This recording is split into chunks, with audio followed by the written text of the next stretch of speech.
Hey, this is Jason Wright with the Smith Group, and this is your South County market update for October. If you're watching the news, you understand that the Feds raised the federal funds rate another 75 basis points earlier this past week.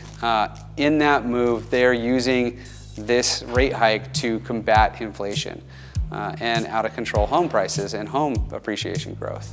I think that in a market where you're seeing homes appreciate at 12 to 15, 18, and in some markets 20%, that just over the long period of time isn't sustainable for the economy. What you end up having is people who are first-time home buyers or getting into the marketplace at an introductory level that can't afford the housing. Their income doesn't keep up with the appreciation in housing. So the Feds obviously have a solution to that. Their solution is to, raise rates, make borrowing more, more unaffordable for consumers. And in that, they're going to slow down the demand. And by slowing down demand, you're going to have more inventory, and they're trying to balance the demand and the inventory. So that's kind of their plan. They specifically telegraphed what they want to do with interest rates going forward, which is they're going to push the interest rate up as high as they can until they can get the housing market inflation under control. So knowing that that is what's happening coming forward, how does that affect our local marketplace? Now, please keep in mind that when the Feds are raising the rate, they're looking at national data, and each marketplace is different to some extent, and each marketplace has its own factors that weigh in on supply and demand and pricing. So I want to take a look at the numbers in our South County marketplace and kind of just pick those apart and see what they mean based off of what's going on everywhere else. Okay, so let's take a look at the September market stats for our 5 cities in South Orange County. That would be Laguna Niguel, Ladera Ranch, San Juan Capistrano, Dana Point, and San Clemente.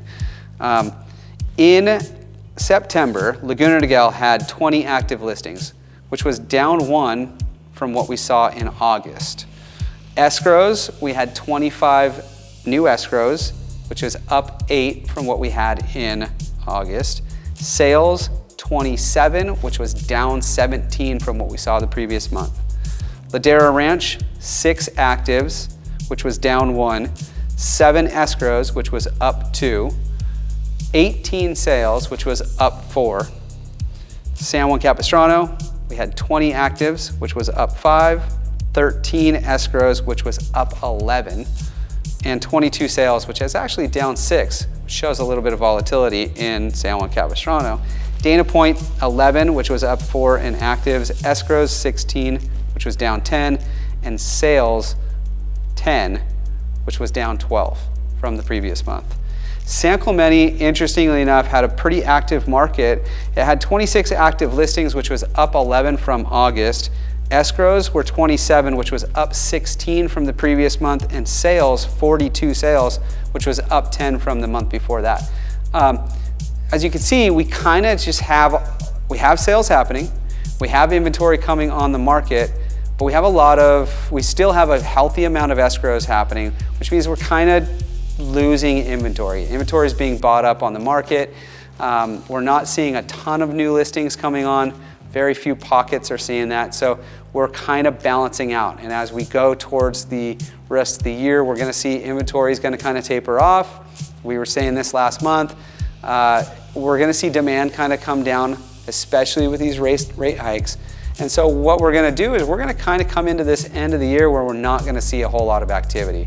I think that the Feds are definitely constraining the marketplace, putting demand on the sideline, and what happens going forward with future rate hikes is really going to affect the housing market and put a very cool temperature on the activity that you're going to see. So what does all this mean looking ahead? Another thing that I thought was interesting with the Fed's interview was they kind of talked about what their long-term plan is, which is they want to combat inflation and they want to keep at this until they get inflation at bay. One of the things he said is that Jerome Powell said, is that they want to slow the market down to where you're seeing a healthy amount of appreciation. He also said to get to that point, there has to be a correction. So we're going to push the rate up. We want something to happen where a correction happens, and then we're going to grow at 3 to 5%. Now, their tool for doing that is raising the federal funds rate.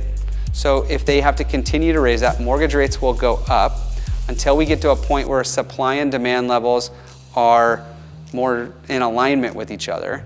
And then at that point, we'll see interest rates start to come back down and equity growth to start happening at a normal rate, which some people would say 3 to 5, some people would say 4 to 7%. So long-term projection, we can see that we probably are going to see rates go up a little bit more, and it's going to be harder and less affordable to make a move. But there are some ways around that. And so, you know, I think getting with an agent that can talk to you about different loan products, what it's like to refinance, at what point we could refinance, and really finding the deals that are out there. Because right now, we still have sellers that are in the market that have a need to move, a need to change their location, a need to downsize. And we're going to see that there is still some inventory out there. There are deals to be had on some desperate sellers, and sellers that don't have to sell certainly can market their house in it with a strategy that fits what they need. I think that strategy plays into more now than ever before. You got to have the right strategy, whether you're a seller or a buyer. If you're a buyer, you need to be educated on all the tools you have, all the different loan products you can get, and where you might find a nice pocket where you could get that reduced price right now.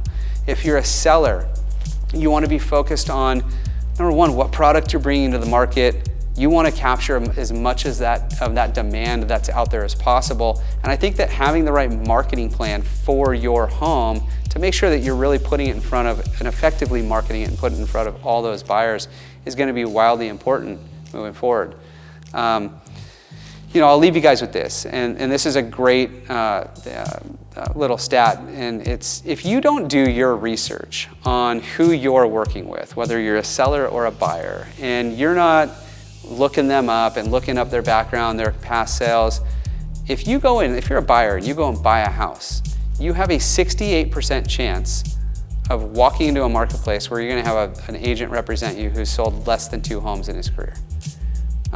Who you work with matters. At the Smith Group, we have a great team of individuals with a great beat on the market. We've got all the tools in place to help you strategize, which I want to stress, strategy is wildly important right now in today's market. So give us a call and let's sit down. Let's have a consultation meeting on what the right moves are for you and help you make the right decision for you and your family going into 2023. My name is Jason Wright. I'm with the Smith Group, and I'm looking forward to working with you.